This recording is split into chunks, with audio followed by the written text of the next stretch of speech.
Welcome back to the guidebook, everybody. This week we were talking to Jessie from Inkpot Creative, an amazing web design studio for photographers. They also do branding and blogging, and they just have such a strong brand, a beautiful design, and a streamlined service option. They've nailed creating a streamlined service that is easy to schedule, easy to book out, that works for them and their clients just as well, and also allows them to take time off to travel, to make their income more predictable, and hire part-time employees. So today we're talking to Jessie about how they streamlined their services and figured out their messaging to offer a really succinct, clear, well-priced service, and how they hired part-time employees this year. Plus, I'm talking to Jessie about how her and KP, the founder, travel around the world even while they're working, and also how full-time travel just isn't for everyone. So I hope this episode brings value to you, whether you're thinking about traveling as an entrepreneur, whether you're thinking about hiring employees, or you just want to figure out a way to streamline your services to benefit both you and your clients. So let's get into it. This is the guidebook. We're sharing tips for freelancers, raw conversations with risk takers, and the emotions behind it all. I'm your host, Rachel Meltzer. It rhymes with seltzer, and you're in the right place if you want to be a fly on the wall of conversations with brave, experienced freelancers, recaps of new freelancers' first years of business, and walk-in talks where I share everything I've learned in the past 6 years of freelancing. I'm here to ungatekeep freelancing so you can unlock your bravest self. I hope this show inspires you to go out and take the risk.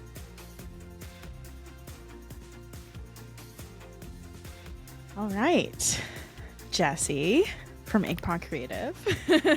Welcome to the show. Can you introduce yourself for our listeners who don't know who you are? Absolutely. So my name is Jessie. I am one half of the duo behind Inkpot Creative, and we are a brand and web design studio that primarily focuses on photographers and working with photographers who want to stand out and be fun and be bold and do things differently. So that's kind of our space of the online world, and we absolutely love it. I came across you guys on Threads, I think, for the first time. And when I landed on your website, I was like, what the heck? This is so cute. Like, your website, obviously, because it's what you do. So it's good to see. You're not like the carpenter who buys a fixer-upper house and then never fixes it up. Like, you guys, you did the thing. And it looks so good. It's so bold. And like, you can just feel the brand like oozing out of it. I just love it so much. Yeah, I have to give KP full credit for designing the site. I didn't design any of it, but it is one of the things. It's so hard to not try and redo it so many times because, you know, it's the thing, you're doing it all the time and you're like, now I absolutely hate this entire thing. But I think the current site that we have is really like one of the strongest ones we've had. And it's so fun. And it's, you know, one of my like favorite things to look at, and everyone, you know, all our clients like it, and it's attracting the right people. So that's what we want, right? Yeah, totally. I feel that. I think that is one of the main things that I struggle with web, like having a website, is like, I just, right now I have a to-do list of like 12 things I want to do to it, and it feels like it's never done, right? It's always a work in progress. Yeah, it is. I sometimes have to be the like, okay, we can't redesign our site every, 3 weeks. We need to like stick to it. But it is really hard to like look at it. And I feel like in our own businesses, we always kind of pick apart little things that like when we're talking to other people or like about their businesses, we'll be like, no, this looks amazing. And we're like, this is terrible. I need to update every single thing about my business right now.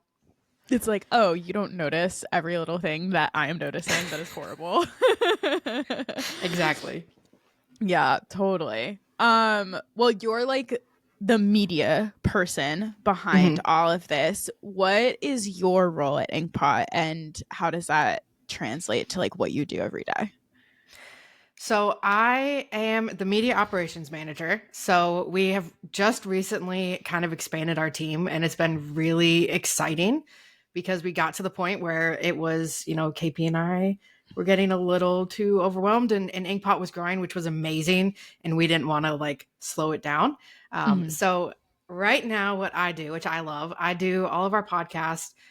We are jumping into YouTube more this year. We said we wanted to do it last year and then just completely basically ignored it for most of the year. I did besides the exact putting same our thing. podcast.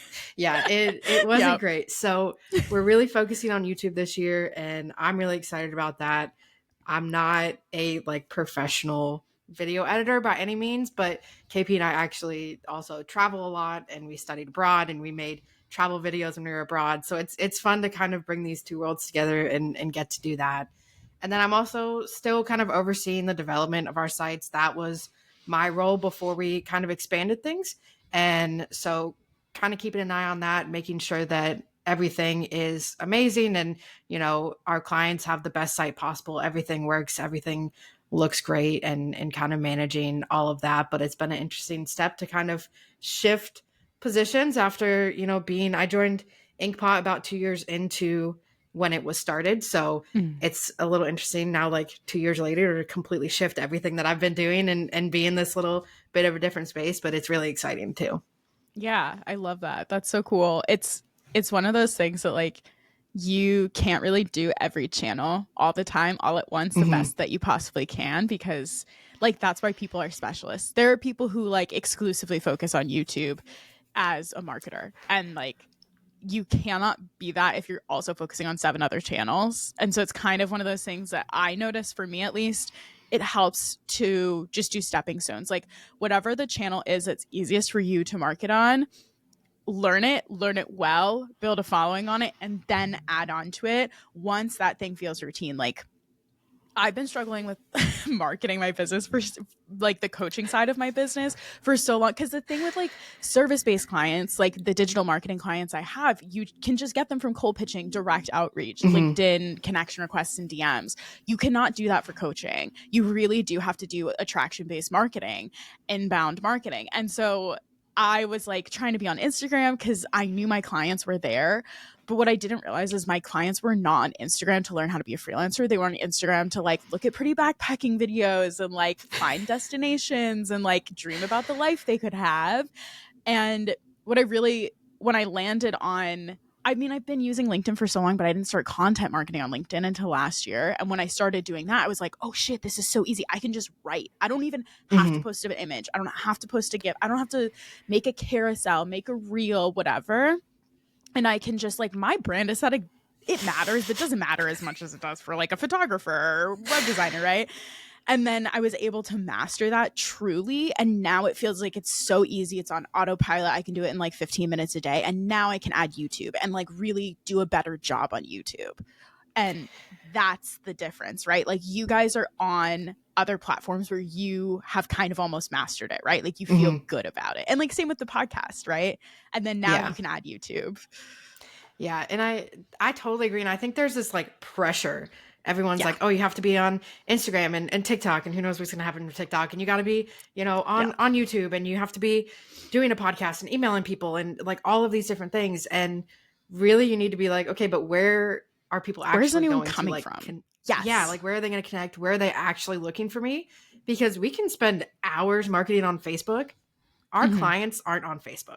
Our clients are on Instagram. Our clients are on TikTok. Like that's where the people that we work with tend to be. So like it took us a little bit to be like, okay, let's bring this back. Let's figure out where things are actually coming from, where the people that we really love working with are coming from, and like figure out how to lean into that and use that to our advantage. And I think it makes such a difference with the quality of people that are coming in, but it also makes it so much easier on you, because you're not like, now I'm not trying to post on 17 different platforms in 8 different ways every single day of the week.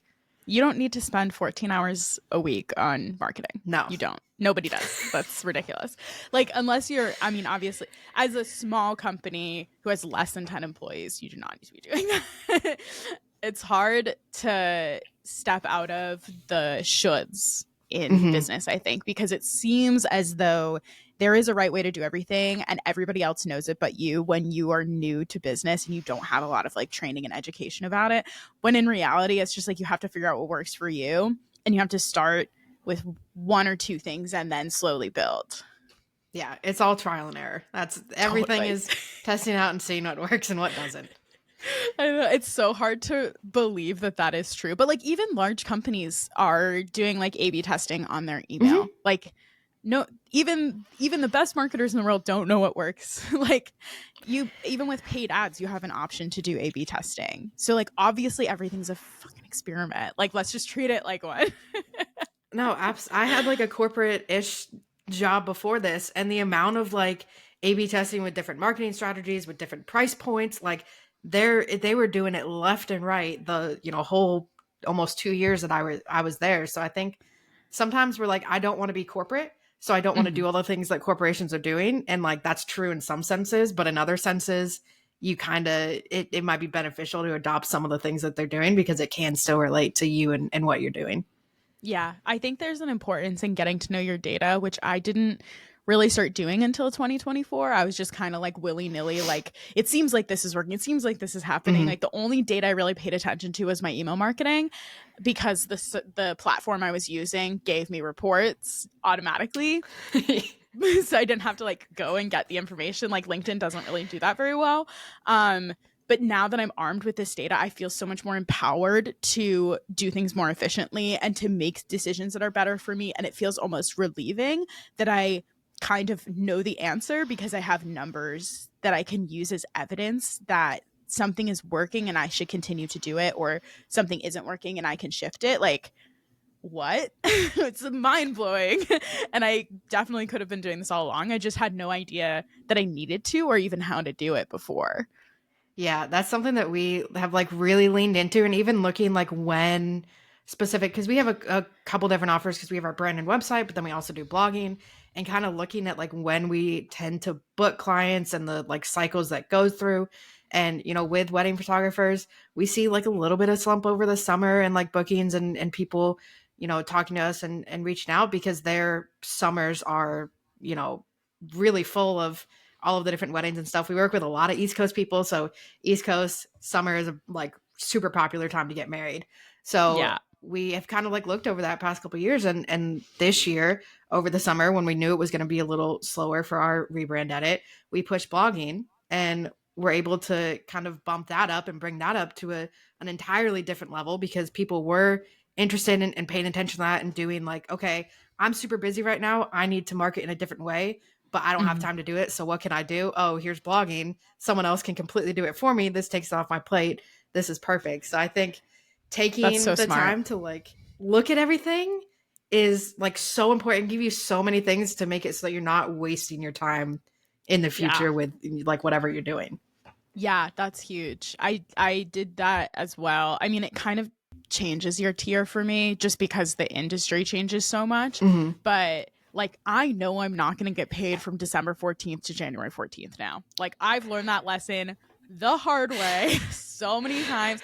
I know that if I don't have clients in October, Hmm. I am going to have a really hard time. It is possible to get freelance clients in October, November, December, January. It is, but it is definitely much harder. And you have to like put out more effort to get it. When in July, if you did the same thing, it would be much easier. So it's like these little trends that you notice. But again, like you said, depends on the industry. Like for my industry, it's like the best time to get work is best time to get clients. And it depends on what you're offering, just like you said. So that's like those trends are huge. But I really want to like shift into talking about I thought about starting an agency last year with one of Hmm. my friends. It fell through. She decided to do grad school. I moved to another state. We were like, this is not gonna work out for us. This is probably a bad idea. But it was like really fun to hypothesize, and I think someday I will do it. But I was so scared of like the responsibility of being responsible for other people's income and Hmm. schedule and like livelihood, really. Like sometimes even though I'm 30, I feel like I can barely take care of myself in my in my business. So like you guys hired people and you have like looking at your about page, you have 4 people on your team.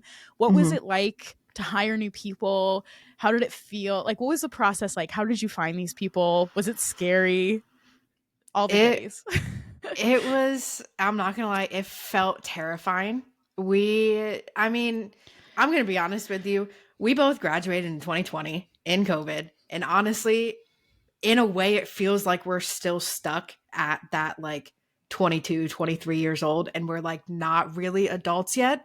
So getting to the point where, you know, we're doing this thing, we have the business, great, but now like we're hiring people, it feels very adult, and like sometimes we always like we don't always feel like adults, so it's a little, you know, it was a big change. It was a lot of conversations that KP and I had, and looking at like our own mental health and what we were going through, and being consistently burned out for, I'm not gonna lie, probably a year and a half, and just like keep going. And it got to the point where we wanted to grow Inkpot.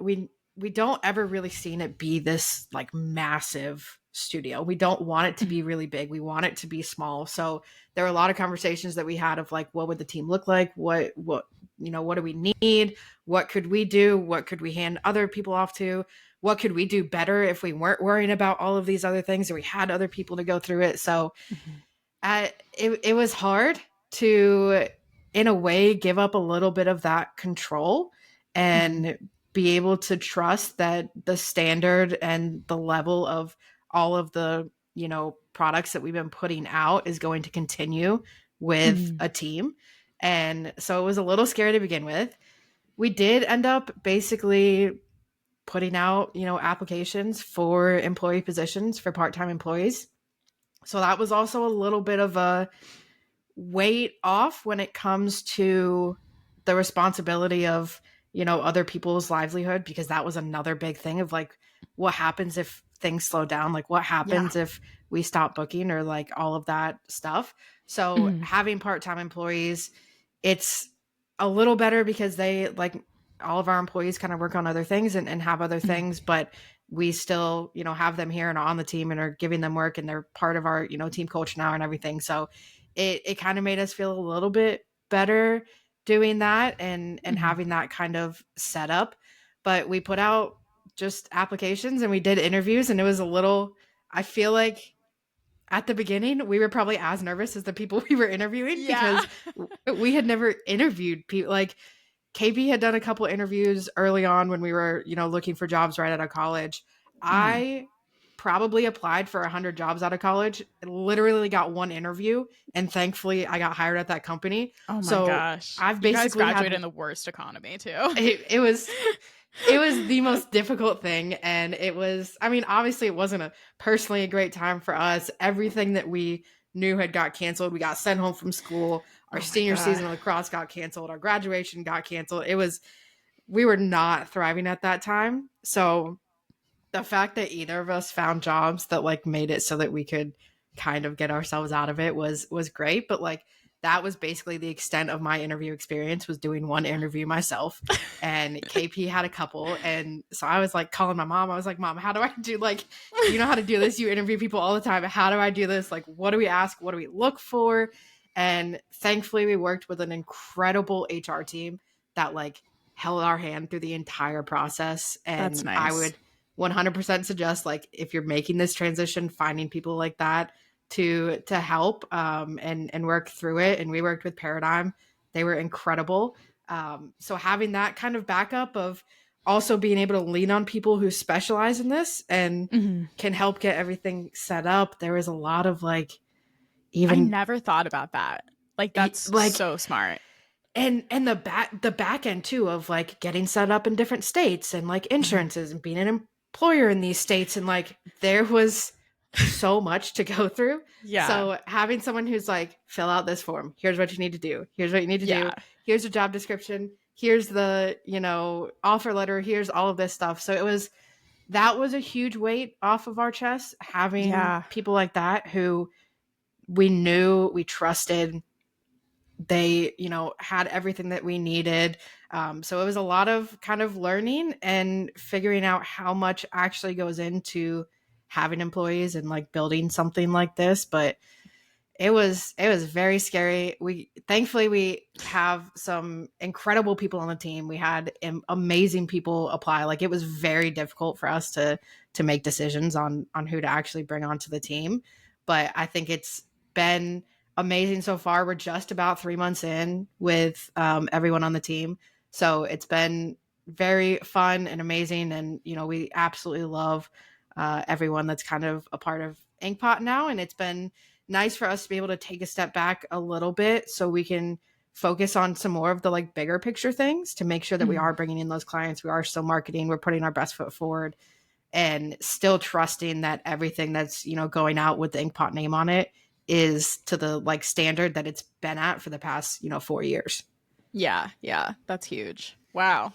I didn't even think about outsourcing the HR part. That's such a good idea. And it actually just like clicked for me. I work with Uncompany. They are like a freelance bridge agency. So they don't like do the content production themselves or whatever their freelancers are providing as deliverables. They just connect you with a larger corporation who wants to hire a freelancer, requires the contractor to have insurance or whatever. Most freelancers don't. So they just like make it easy to like work with larger like Fortune 500 type companies. And I never even thought of like, we were talking about working with freelancers at the agency, and I was like, we're gonna have to vet them, we're gonna have to hire them, we're gonna have to do all these tests. Could just work with Uncompany or something like that. I didn't even think about like some things can be so much easier if you just know where to look, who to ask for help, right? Yeah. And there's so many things like employee handbooks and different, depending on different states, you have to have like, obviously when you walk in, you have like an in-person job, you see all the little posters and the employment posters up in the break room or whatever. That's still a thing, even if people work online. So like creating an online place for that, it was honestly, I don't think we would have made it through without them. And they helped walk through all of that. They helped us create a culture guide so that we were able to kind of set it up and figure out how we wanted to do this and, how to be a leader, how to manage people, because that's something that's new to both of us and absolutely something that we're still learning with and growing and trying to get better at. But the like idea of like, oh, let's just hire part-time employees, like it's great. And then you have to look at everything that's involved with it. It's not a quick thing to do. I think we were like almost 3 months in before we really even started like putting the job apps out there, out and like hiring people. Like it took that long to get everything on the back end set up and ready. So it was a lot of work. It was a lot of going back and forth. It was a lot of KP making sure that Inkpot was set up in all these places and everything that was there. But now it's absolutely worth it. And I don't think we would want anything different than this. Yeah. That's amazing. It's nice when it works out at the end and it pays off. How much stuck of it did it? Exactly. Okay, I guess like foundationally, I should have asked this earlier, but how did you and KP meet? So we actually met freshman year of college. I mean, I guess technically you could say senior year of high school. We went to the same school, and there was a like freshman Facebook group where you could like meet all their freshmen in the class. And we ended up connecting on Facebook, and we met at one of the like prospective student weekends. And we were like, you know what, you seem okay. This is good. Do you want to be roommates? And so we were roommates all 4 years through college.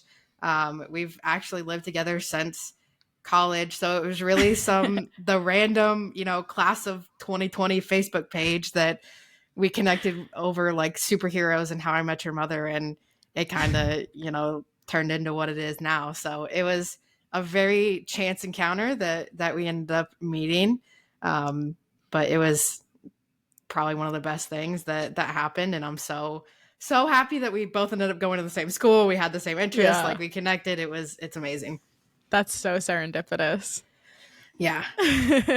What did you major in college?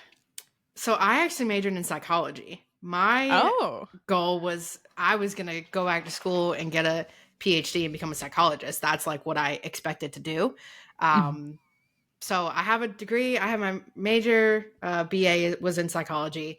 I did also get a double minor in media arts and graphic design because I wanted to take some classes with KP, and she was a graphic design major. So that was like my way to kind of do that. And I ended up just coincidentally having enough credits to get minors in them. But yeah, I was fully planning on going back to school, getting my PhD. COVID kind of threw a wrench in that. And I was like, I don't want to do school anymore. This is too much. Kind of shifted from there, but very, different path now than I expected to be on when I was, if you'd asked me junior year of college, I would have said something completely different. Yeah, I feel like the theme of life is just like you can't predict the future, Mm-hmm. We all think we can. You can set up all these grandiose plans, and sometimes they work out, sometimes you follow through, but I feel like a lot of times we get into the thing that we thought was going to be the thing, and then you realize you don't want it. And it is so much better to walk out of that room and say, actually, I don't want that, than it is to get stuck in whatever the thing is that you didn't want until you burn out and end up leaving anyway. It's such a, I think it's like a brave thing to be able to just say, actually, I don't want that. Yeah. Now I'm looking back, I'm like, I can't imagine going through like 7 more years of school to then start out and getting more debt than I already am with my student loans. Like, I'm good. I'm good doing this now. This is perfect. Yeah, totally. Yeah. For the listener, Jesse's mic just unplugged, so we just plugged it back in. Hence the break. But I have been using Riverside for over a year now, and I never realized the power of Riverside. I was like thinking I needed to like have Final Cut Pro, and I had started the podcast with GarageBand, so I would still do some stuff in GarageBand because I was just used to it. And yesterday I finished my work projects early. Shocking. And I was like, what should I do at this time? I've been meaning to make a new intro for the podcast with royalty-free music that I like buy a license to music, so I know I can use it on YouTube. And I just didn't want like the decision fatigue of having to like scroll through all this music and like pick something. Finally picked new music, recorded the new intro yesterday in Riverside, and I was like, there are so many things I could have been doing in Riverside that would have been so great. Like, I've been paying for a Loom subscription this whole time, and I used to work for Loom, so it makes sense, and I love Loom, but like actually I don't really need Loom because I could just do all that in Riverside still. Like, there are so many things you can do. The power of the $40 membership that I didn't know I had. I know. We use it too, and I think when we first started, they've added a whole bunch of features since we first joined, and it was only like a year and a half ago, something like that, because we used to use Podcastle. But there's so many things that you can do now, and they've made it way easier to like edit on here. It was a little difficult to begin with, but now it's much more like what you would see in, Final Cut or Premiere Pro or stuff like that. It's come so far. The fact that you can do music now and fade in and fade out and like, it's so nice. And then I used Canva to make like a ending screen where like the logo pops up and it says like subscribe, the bell, and you just put that at the end in Riverside with some music, and I'm like, what? You could just do that. It was so easy. And I feel like in the past, like when I was thinking about doing it 2 years ago, it definitely would not have been this easy, you know? Not Things at all. have come so far. Yeah.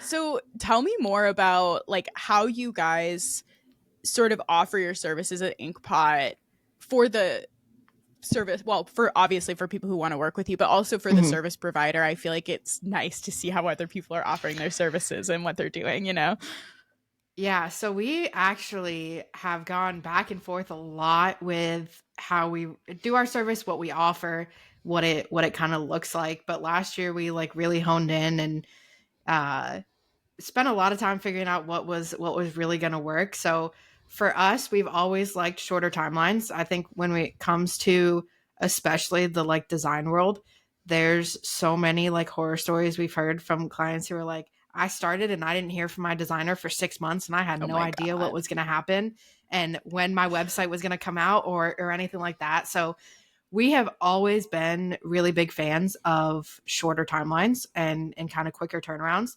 So our entire process is 4 weeks, which is kind of like the sweet spot that we found. Our rebrand edit is a full new rebrand. So all new branding and then using that branding to create an all new website.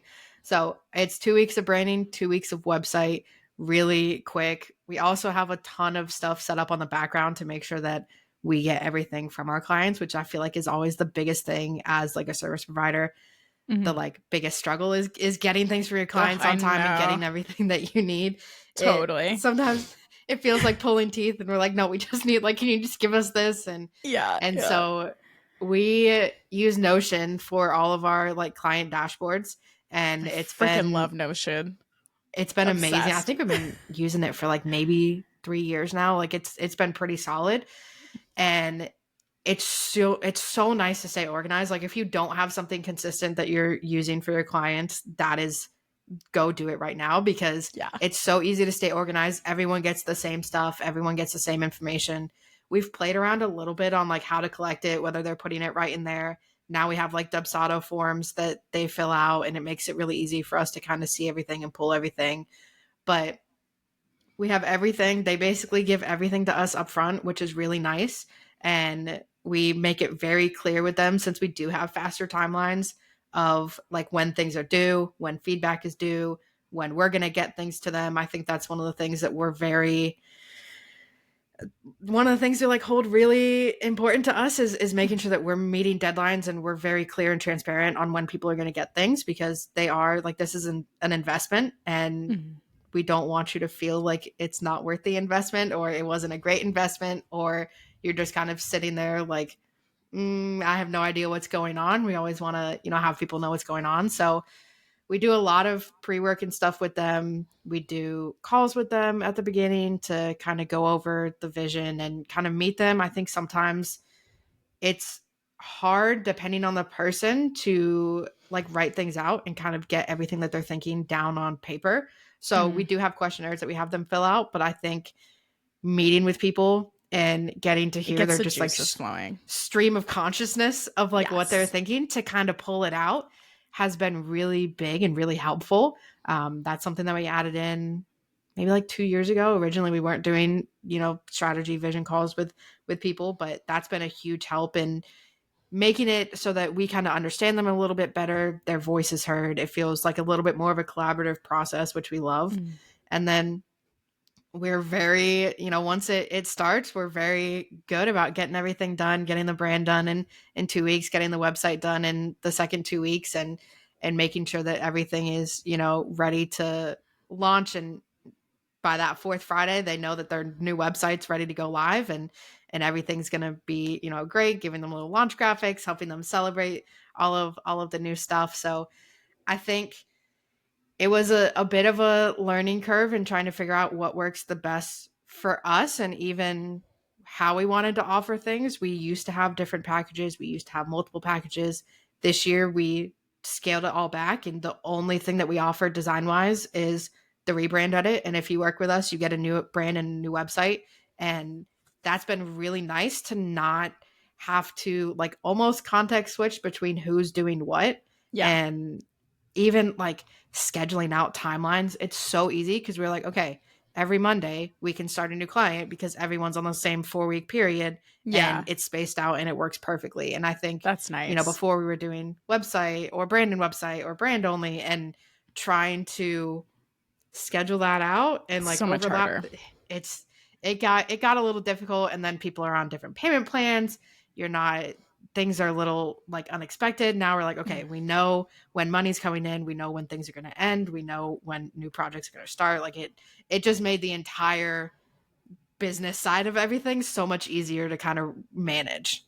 Yeah. I feel like the simplification is the name of the game for everything, and I'm like, people would love this service. People would love this service. Somebody asked for this. And then I go to make the service, or I think about incorporating it in my business, and I'm like, I don't have time for that. Why am I doing this? Like, this isn't going to be helpful. Like, stop trying to be everything. Just like do the thing you're good at, do it well, make it fit. It'll be good.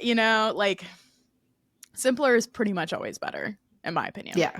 Yeah. We learned that lesson, and it made everything so much better for us. Yeah, for real. It's less stressful too. But you guys also have resources on your website for like using Notion for client dashboards and like what it means to do your branding, do your web design, do your blogging. And I think that's really nice, because it's like everything you offer, you have a corresponding resource, so people can like feel like they know what they're getting into, what they're talking about, maybe do some of it themselves if they aren't ready to commit to like your package pricing and things like that too. Yeah, we're super big on education. And I think regardless of if someone's going to work with you or not, like we want people to kind of understand the importance of things. We want people to understand what's going on, why it's going to make a difference, why you should be doing X, Y, and Z. And obviously people are going to be at different stages in, their business and what they can invest in. And we don't necessarily think that like you shouldn't have a good brand and website if you can't afford to, hire a designer right now. So we're always big on, we don't really gatekeep a lot of things. We'll basically tell you anything. And, it helps people because when they do work with us, they kind of understand the thoughts behind it and why we're doing what we're doing, which is really nice. And so you don't have that kind of any sort of like questioning. They come to us and like, I understand that you're the expert and that's what I want. And I want someone who can, take this abstract vision that I have and bring it to life, and someone that I trust is going to handle it really well. Yeah, totally. And it's nice to be able to also like just look at your services page and see like, this is what we offer. This is how long it takes. This is how much it's going to cost you. Like on that one page, I don't have to like click through a bunch of things. I don't have to look at the FAQ. I don't have to do a discovery call with you to find out how much it costs. Like it just is what it is. And that like neat, clear package makes it so much easier for me to be like, oh yeah, I would book that. I mean, you do have obviously learn more, like you can learn more, but I don't feel like I need to. And it's nice that it's so simple. And like in my opinion, your pricing is spot on for like what you're offering and your experience and how predictable the timeline is. I think is the most like that is huge. I have had 2 website redesigns in my career done by professionals that I hired that were fucking awful. Like I'm at the point where it was just such a bad experience. And Squarespace, I love what Squarespace can do if you know what you're doing, but it just gets more complicated every year. And I just got to the point where I was like, I just want to be able to fix everything myself. So I ended up using Notion and Super to make my website. And I love it because I'm obsessed with Notion. I use it every day. It's so easy for me to edit. It makes sense for me, but it's not like pretty as much as like it could have been on Squarespace or something like that. And it's nice to see like just a clear understanding of what you're getting. I feel like so few service providers do that well. And in the beginning, it's hard to do it well, right? You're experimenting, you're trying to figure out what you're doing. You can't always offer it in the way that you guys do, but that clarity on your website can be really nice for people who are just like, should I hire you? Should I not? And it rules out the people who can't afford it or like know that that's not what they want. Like you don't want to have a discovery call with somebody who can't afford you. It's just a waste of everybody's time. Yeah, I think honestly that's what it kind of came down to, because we've played around with so many things over the years and having pricing, not having pricing, having a pricing guide behind like an email sign up and all of these things. But ultimately when it comes down to it, like if we can make it so that people can filter themselves into different buckets when they're on the site without even having to, reach out and ask us questions and do all of that, like the power of answering everyone's questions right off the bat in the moment when they have them is incredible. And, it makes it easier for them. It makes it easier for us. We're not necessarily feeling like we're answering the same questions over and over and over again and are, spending a lot of our time that we could be doing something else, emailing people, doing, calls, doing all of these things that we're like, well, we actually could have just put that on the website and then no one would have asked. And then you don't have that awkward, like, someone gets on a discovery call and then you have that and like, or like the price shock and they're like, oh, well, I can't afford this, but like now I don't know how to end this conversation without feeling like I need to tell you that I can't invest in this right now. And so I think having all of that out there has really helped us kind of cater to the people that we want to cater to. When we're getting on discovery calls, people are, basically already sold, which is the best thing when they're like, no, like I just had a question. I wanted to talk to you a little bit, make sure we vibed and like, I'm good. I'm excited. Let's do this. So I know there's a lot of back and forth on what you should have on a website, what you shouldn't have on a website, which honestly, I literally have an episode of this podcast, if you scroll back, that tells you not to put your pricing on your website. And I really want to like caveat that. I might actually delete that episode and remake it with the caveats that I have learned. The thing is, it really depends on what you're offering and how you want to structure your business. Like if you're offering 2 services, you have a very clear structure. You know what you want to do, you know what you don't want to do, and you've learned that from experience. But I don't know. For me, I hesitate to put my pricing on my website because it really depends. Like if an outdoor industry small business comes to me, they have less than 10 employees, they just need help with email marketing. Can you set this up? Happy to do it. I will give you my lowest possible rate because I know that like you're on a mission and you can't afford what my other clients pay.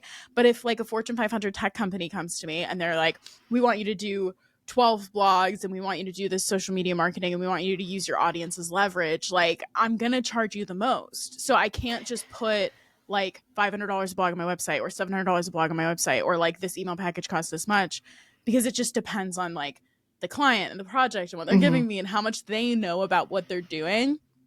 So for me, it doesn't make sense. And it removes a lot of my power to be able to like cater to the different niches I'm working in and the companies I'm working with.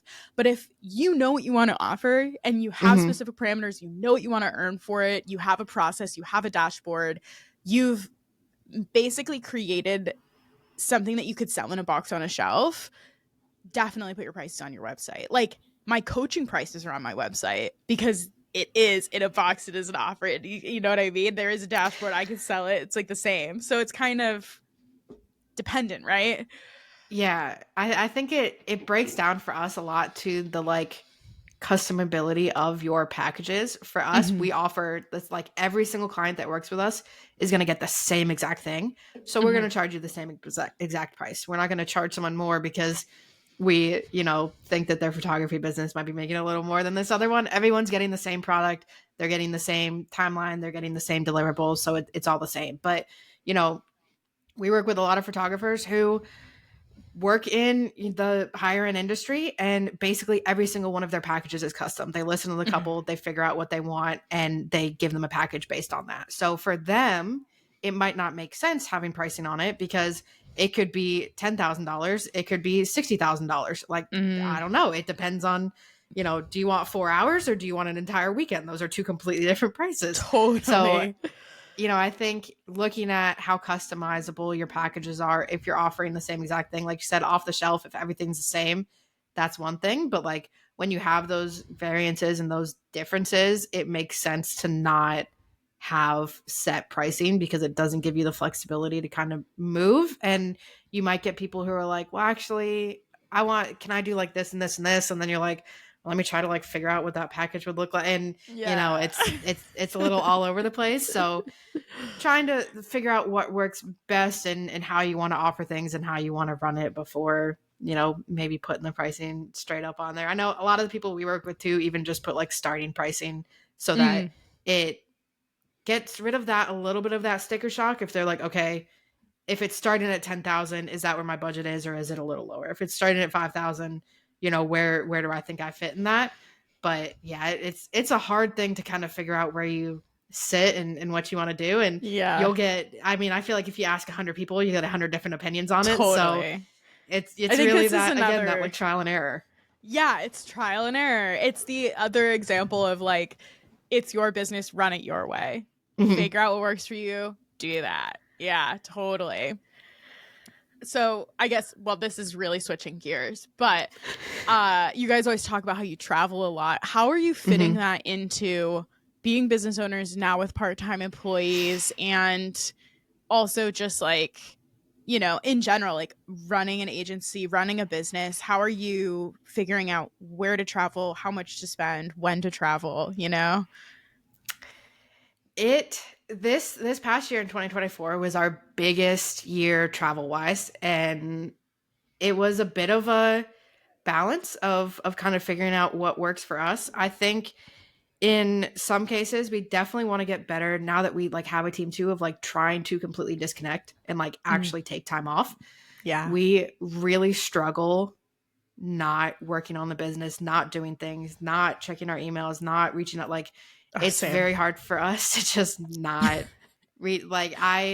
We take around 2 weeks off around the holidays, and we actually took those 2 weeks off, and it was probably the first 2-week period that we have not done any work in like a few years. Like this was my first in 2024 of my entire career that I actually genuinely took the 2 weeks off. Life changing. It's so much different, and it's only 2 weeks. I know. It's not but it feels like a big deal. I think we realized how much time we haven't taken off because that 2 weeks felt so fast. And I was like, that was a long time, but like, I feel like it was 2 days. Yeah. So I think we've kind of had to try to find the balance between where we want to go and doing some longer travel. So over the summer, we were in Europe and we stayed there for the full 3 months that we could and kind of stayed in places for entire months instead of doing the kind of quicker trips that we like to. And then the other half of it, I think, is balancing where we want to go and what we can do and how we can, work in different time zones. And it's a little beneficial when we're in Europe because we're kind of on an opposite time zone in the sense that at night in Europe, it's kind of our like working hours here. So we did a 3-week trip right around the holidays through like Thanksgiving and the beginning of December. And we still worked the whole, like Inkpot was still running. We were still having client things. Everything was still working. But it was nice because we were able to be like, okay, we're going to take time during the day and go see things, go explore things, go do all the fun things, go to the Christmas markets, whatever it might be. And then we know like once 6 p.m. it hits, that's our starting time of 9 a.m. PST, which also being in Pacific time kind of works out a little bit because you get those extra 3 hours and it gives you that little more flexibility. But kind of balancing when we do want to work and be available and, be on for our team and our clients and all of that with getting enough when we sleep, want to take adventuring. Like, yeah. Actually sleep, not, stay up till 2:00 in the morning and then wake up at 7 to go do things and burn ourselves out that way. But I think it's also like doing the things that you love to, like not just taking a vacation or like going to a place because you feel like you should be going there or like everyone says that this is great. We like going back to Europe. Obviously we'd spent 3 months there over the summer, but there were some of the times weren't like the best. It was fun, but there were also times where we felt a little, I won't say miserable, but like it wasn't as good as we had maybe thought of it in our head and built it up of what it was going to be. And I think too, part of that was not going out and actually taking advantage of everything that was around us. And we spent a lot of the time, like there were, times where the entire week we just spent in the Airbnb and we didn't leave at all. And I'm like, now you get that kind of like, well, now I'm beating myself up because it feels like a waste because I'm in Portugal and I'm not doing anything. Like, why I should have just sat in my apartment back in Vegas and that like it, now this feels like a waste. So kind of giving yourself that grace and giving yourself being like, look, let me go try and see, one new thing every day or try one new restaurant or do stuff like that. And just kind of doing the things you always want to do. We like stayed in the cabin in Toronto when we went up in November, and it was so much fun to just like be out in the middle of nowhere and be a nice change up from Vegas, even though Vegas is a city, but it's like if you're not on the strip, it's not like that overwhelming. Yeah. But I think just kind of figuring out your goals and what you want to do and what you love, seeing and exploring, and then actually taking legitimate time off sometimes. I think it's easy since we can work from anywhere to work from anywhere. And I think that's the hole we fell into a lot over the past couple of years.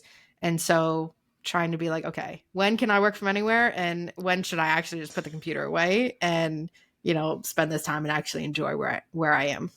Yeah. But blending work and travel was way harder than I thought it was going to be. And I felt like I did a lot of research and I watched a lot of like YouTubers and I followed a lot of people on Instagram that were full-time traveling or traveling and freelancing at the same time. And when I got into full-time traveling, I was like dying. I got burnt out so fast because I felt like I needed to do a big thing every single day. I needed to see the sights. I couldn't just like take a nap or relax or just be in one place for 3 days and like be calm. It felt like I needed to like be in a new place every 2 weeks. And in reality, it got much more fun. I remember the first time I stayed somewhere longer than 2 weeks. I stayed in Montana for like 21 days. And the whole time I was like, okay, I'll leave tomorrow. Okay, I'll leave next week. Like it just, I kept like thinking I needed to be leaving and like apologizing to my friend who was like letting me park in his driveway. And he was like, I really don't give a shit. Like, I'm glad you're here. Like, be a normal person for 5 seconds. We put all this pressure on ourselves to like be this big adventurer and do all these things. And in reality, like the things you see on YouTube, the things you see on Instagram, like yes, those people are working, but their job is literally to show you these sites. So like, don't expect yourself to be on that level. It's okay. And like, we all need rest. We all need to sleep. We all need times when we're not actively adventuring or actively working. And it's hard to make that time when you're guilting yourself because you think you should be doing something. Like, do it for yourself. No one else gives a fuck what you're doing unless you're like a full-time YouTube vlogger. Okay. Yeah. Just do what feels good. It has taken me years to work on my body and work with a therapist to actually listen to my body and figure out what I actually want. Like when I settled down and moved back into a house and I still travel, but not like I used to. Mm-hmm. It has, every time I got free time, I was like, okay, I gotta make the most of it. What am I gonna do? Where am I gonna go? I should go on an adventure. And I like make these like lists of like all these things I want to do, all these places I want to go. And it feels like so anxiety, like awful, cringy, like I gotta use my free time. And in reality, like you can just sit and watch TV. You can just sit and play Mario Kart. You can take a nap. You can walk around your neighborhood. You could just be in your house. Did you know you could just like be at home? And it's so like, I feel like especially if you're active on social media, it's really difficult to like get rid of those, I don't know, shoulds, the pressures that you think are on you that you just decided to adopt for yourself that you didn't realize you adopted, you know? And I really think it's the same thing with like everything else in business. You got to figure out what works for you, and what works for somebody might not work for another person. And I think, you know, we realized we loved being in Europe this summer, but we were also like, maybe a month is too long. Like maybe a month in a single place is too long for us, or, you know, a month in one single spot. And when we went back over the holiday break, we probably went to like 5 or 6 different countries in like a 3-week period. And we stayed for a couple of days in each place, which was nice. We had, you know, we were able to kind of settle in. We could do what we want to do. We could relax if we wanted to. We weren't like, I have one night in this place, and if I don't do these 47 things, I'm going to be mad at myself because I didn't check them all off my list. But it gave us a time to kind of enjoy what we wanted to and like relax when we wanted to. And I think we realized that we're kind of it's like a mix between fast travel and slow travel. We're not the people who, if we stay in a place for too long, we're going to get to the point where we don't actually leave the like apartment or wherever we're staying. Yeah. And then we don't see anything. And then like the last 2 days, we're like, oh my God, we have to go see all of this. Like when we studied abroad, we were in Dublin, and there were some very basic things like going to the Guinness storehouse and like seeing some of the churches that we passed every single day that we literally did the last 2 days of a like 6-month study abroad experience. Because we were like, oh, it's there. Like we're here for a while. We can do it whenever. And then we just never do it. And it's the same place even when we moved from Denver. We were like, well, now we got to go check all these things off because now we're leaving and we're going to Vegas and we still haven't done all these very basic things in Colorado. So I think finding that mix of like what works for you, what you want to do, what makes you happiest is great. Because if it's, you know, staying in a place for 3 months and doing that, great. If you're getting everything done that you want to do, awesome. If you want to spend a single day somewhere, go spend a single day somewhere. Like, that's totally up to you. But I think, we see all the like pressure from all the influencers who their full-time job is to travel, and odds are they have a team that's editing their videos and a team that's doing all of their marketing. And basically they're just making the videos where they're not paying for any of these experiences. And, you know, it's fine and dandy, and they're flying business class in between all of these countries, and they're well rested. And, you know, for most of us, that's not the reality. So we kind of have to figure out what that reality looks like for us. Yeah, totally. It's so nice and useful to like talk to other people who have had this experience, because I thought I was completely crazy when I lived in my van and I didn't want to go do something. I was like, I must be nuts. I'm finally in Utah and I don't want to go to a single national park. I don't give a flying fuck about these national parks right now. I'm so tired. That was the moment where I was like, I don't think I've been doing this the way that I would actually like to. And it's hard to admit it, you know? It was hard for me to be like, I actually don't want to do van life full time anymore. Like, you identify with these things, you know? I also, we got to wrap up soon, but I dealt with like getting a lot of new health diagnoses this year because I finally got to slow down and like live in a house and like go to a doctor that I live near consistently and like deal with my health problems. And I was like, oh my God, it makes so much sense why I've been so tired and why all these things have been so hard for me. I cannot believe I just forced myself through all of that. But you just don't know what you don't know until you figure it out, and you can't beat yourself up and you can't identify too hard with things because then you have to go through the part where you have to mourn that identity instead of just being like, I'm not a rock climber right now, but maybe I will be again in the future. You know, it's like, oh no, I'm not a rock climber now. It's totally different experiences. It's hard to not feel like a failure even when literally no one is asking you to do anything. And like we literally moved out of our apartment, put everything in storage, and we're like, okay, we're going to do 3 months in Europe. We're going to come back. We're going to do a road trip through Canada. We're going to go back for 3 months. And like, this is going to be our life. We're going to go back and forth as much as we can, stay in the Schengen zone for 90 days and then leave and go somewhere else. And we were probably 6 weeks in. Yeah. And KP was like, I don't know if I want to do this anymore. And I was like, I don't know if I do either. And immediately started looking at apartments. But there was that sense of like, did we fail at this? Because we're going to go and we're going to get an apartment. And like, the answer is no. Literally no one cares where you are.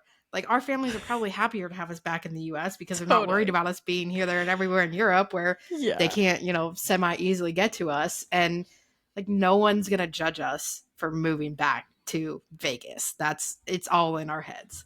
Yeah, totally. No one asked anything when I moved out of my van into a house. They were like, wow, that's a really cute house. Love that for you. You know? It wasn't like my old roommate was like, hey, if you need a place to stay while you find an apartment, let me know. And I was like, yes, please. Thank you. She was never like, you're such a failure. I went to buy that van with you. You know what I mean? Like, no one cares. Also, my dad went on a road trip to Mexico with his brother this year. I mean, to Montana. Why did I say Mexico?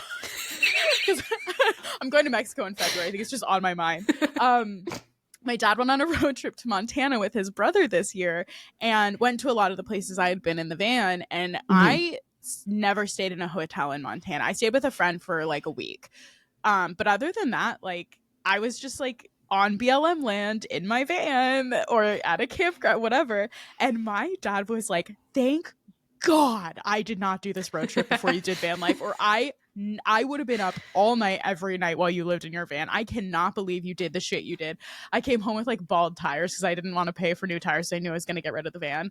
And I went down like the snowiest road and everything worked out fine because the van was so heavy it couldn't even spin out. And my dad saw those tires when I got home and he was like, I cannot believe I let you do this.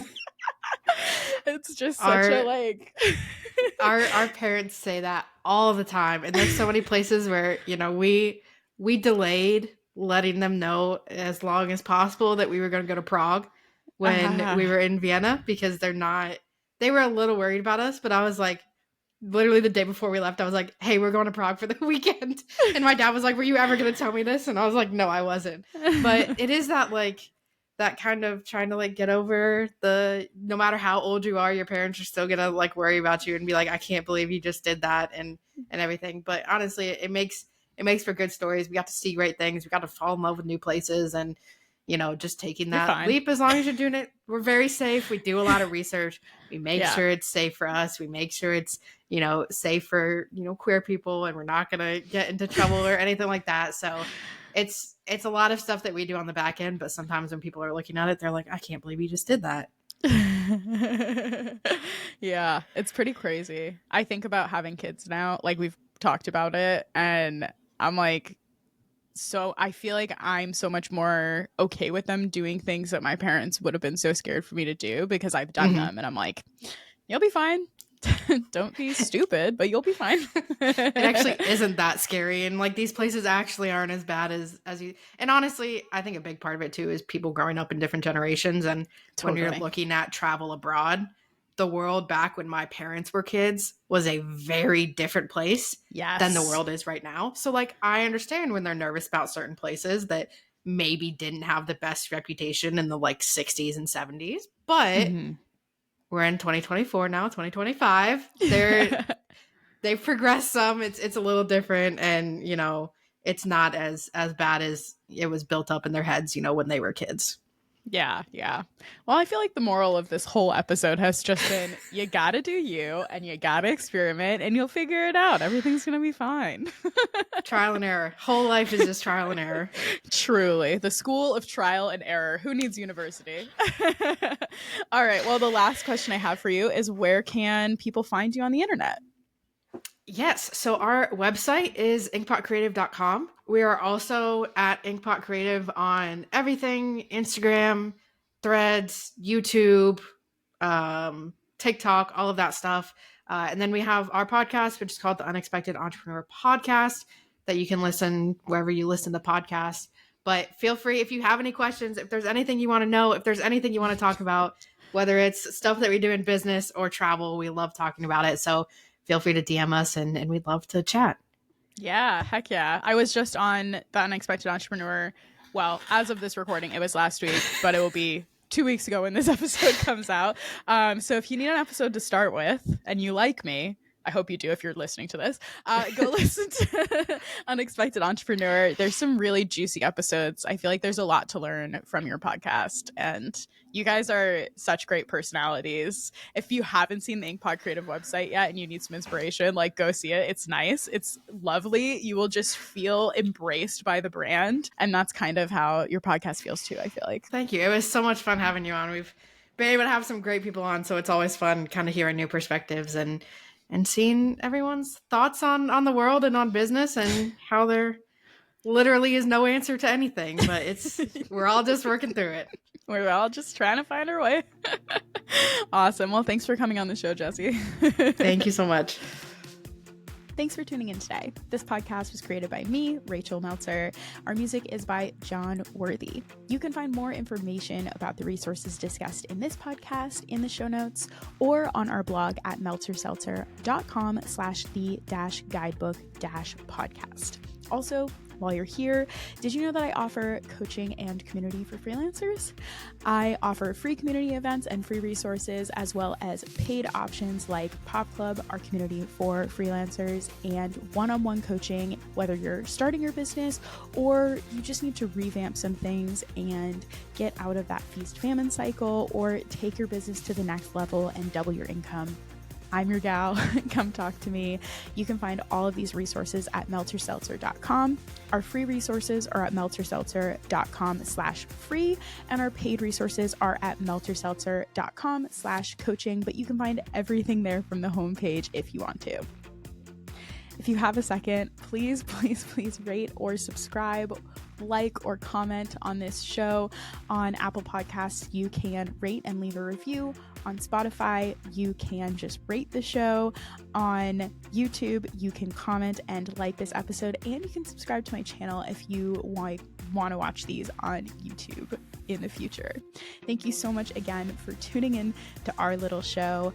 Every interaction that you make with our show helps new listeners find us, so I would love it if you would just take a second to interact with us. It means the world to me.